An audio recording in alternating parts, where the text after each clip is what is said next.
Boa tarde a todos, bem-vindos ao nosso querido canal Aprendendo Uns com os Outros. Aí nesta tarde aqui ensolarada, estou aqui no meu quintal, do lado das plantinhas, como vocês podem ver, do lado do verde, com esse arzinho delicioso que vem da natureza. Então hoje eu continuando com as 25 leis, bíblicas do sucesso, a gente vai falar sobre a lei da oportunidade.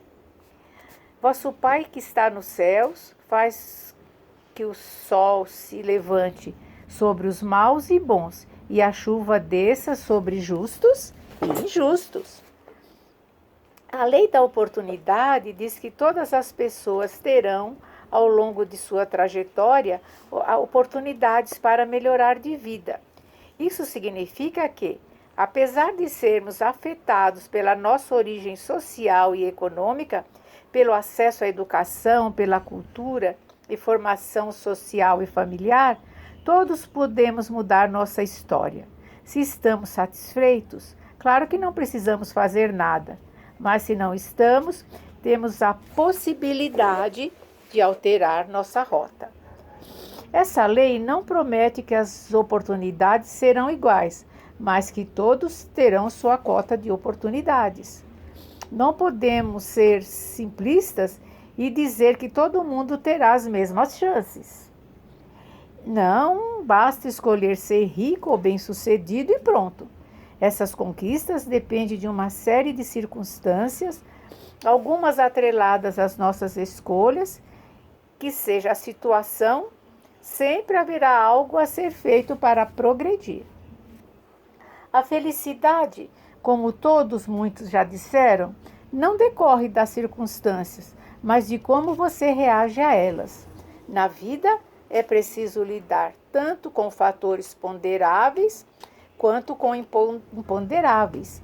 E o melhor que se tem a fazer é saber usar as oportunidades que surgem pelo nosso caminho. Ou seja, o que conta no final não é a quantidade de chances que você teve, mas aquelas de que de fato aproveitou. Por isso, não adianta reclamar que fulano ou beltrano tem mais sorte do que você. Isso não muda a realidade. Precisamos jogar com as cartas que temos nas mãos. Partir de onde estamos para o ponto onde queremos chegar, pagando o preço de tempo e esforço que qualquer processo de mudança exige, meus irmãos? A Bíblia diz que tudo sucede igualmente a todos, o mesmo sucede ao justo e ao perverso, ao bom, ao puro e ao impuro, tanto ao que sacrifica como ao que não sacrifica, ao bom como ao pecador, ao que jura como ao que teme o juramento. Está em Eclesiastes 9:2. No jogo da vida, emocionante, misterioso e sempre surpreendente, é o mais forte que vence, nem o mais inteligente que enriquece. Veja o que diz o rei Salomão. Voltei-me e vi debaixo do sol que não é dos ligeiros a carreira, nem dos fortes a batalha, nem tampouco dos sábios o pão, nem tampouco dos prudentes as riquezas, nem tampouco dos entendidos o favor, mas que o tempo e a oportunidade ocorrem a todos. Eclesiastes 9:11. Não estamos avaliando aqui se isso é justo ou não. Só precisamos entender suas implicações práticas. Quem vencer a corrida ganhará a medalha. Quem vencer a batalha ficará com a riqueza. Assim, o sucesso será sempre de quem souber, quando chegar a sua hora e sua chance, aproveitar bem as oportunidades. Jesus também falou sobre essa lei espiritual. Todo aquele, pois, que escuta as minhas palavras e a pratica, assemelhá-lo-ei ao homem prudente, que edificou a sua casa sobre a rocha.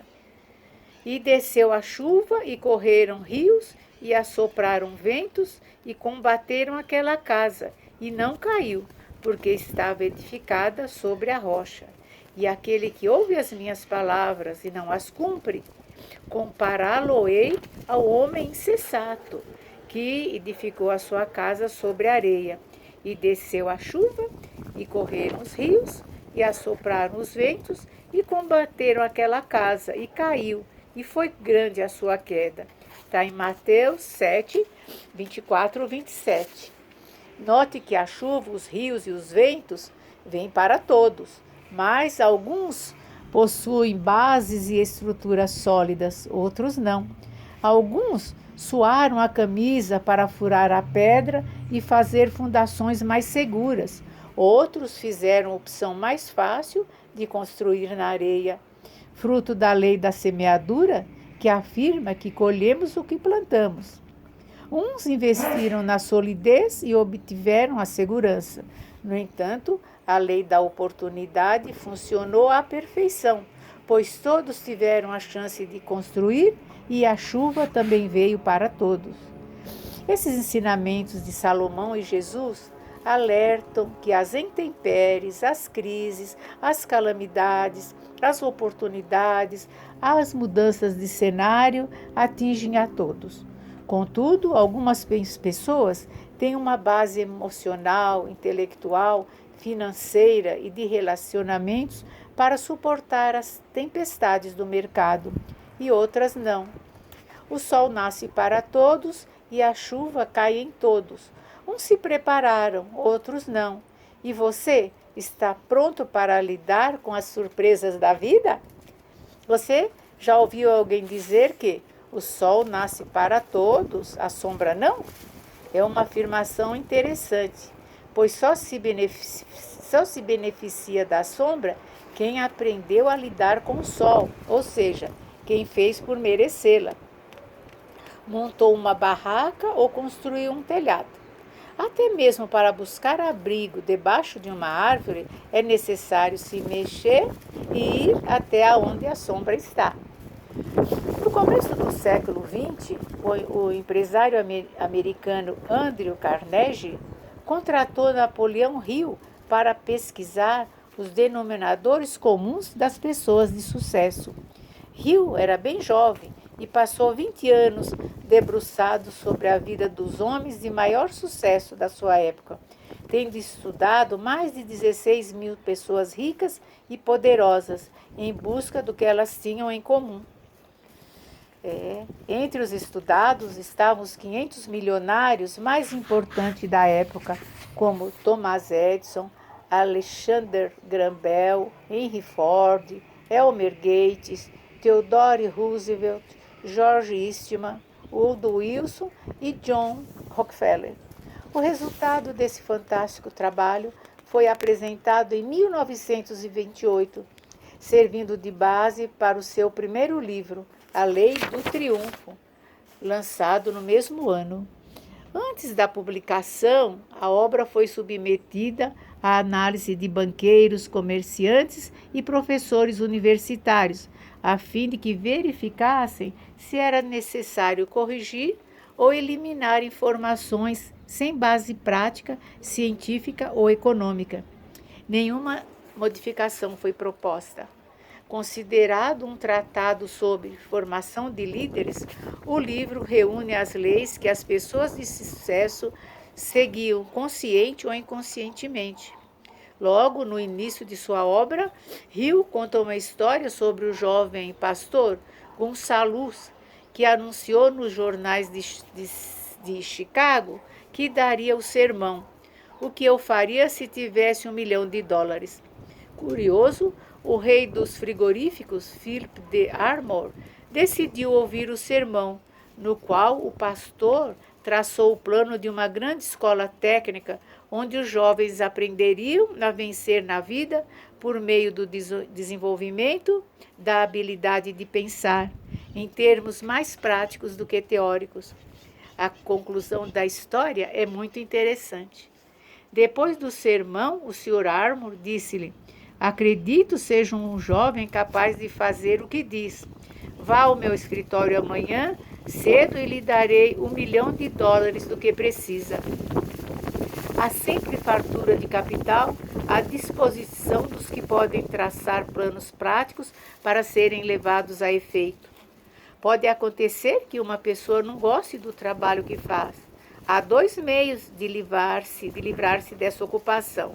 Um é tomar pouco interesse por ela, procurando apenas produzir o bastante para passar bem depressa e encontrará uma saída. Bem depressa encontrará uma saída, pois os seus serviços deixarão de ser procurados. Deixa eu repetir, meus amigos, porque o sol bateu aqui e eu me confundi. Pode acontecer que uma pessoa não goste do trabalho que faz. Há dois meios de livrar-se desta ocupação. Um é tomar pouco interesse por ela, procurando apenas produzir o bastante para passar. Bem depressa encontrará uma saída, pois os seus serviços deixarão de ser procurados. O outro meio, e o melhor, é tornar-se uma pessoa tão útil e eficiente nesse trabalho, a ponto de atrair a atenção favorável dos que têm o poder de promovê-la para uma função de maior responsabilidade e que seja mais do seu agrado. Não é preciso procurar muito longe a oportunidade. Poderemos encontrá-la justamente no lugar onde nos encontramos. Em suma, as oportunidades existem. O sol nasce para todos, mas nem todos o aproveitam. Os que o fazem têm mais chances de alcançar os seus sonhos. Dois homens olham pela mesma janela. Um vê a lama, o outro vê as estrelas. Frederic Langbright. Olha, com essa nós vamos encerrando, né, meus irmãos? Em contato com essa natureza, com esse verde aqui do quintal, essas plantas, esses pés de limão, de laranja, né? E a natureza seguindo o seu curso. E nós seguindo o nosso. Até o nosso encontro, o próximo encontro. Um bom fim de tarde a todos. Fiquem na paz. E não esqueçam do joinha no nosso canal, né? Para prosseguirmos sempre. E assim é.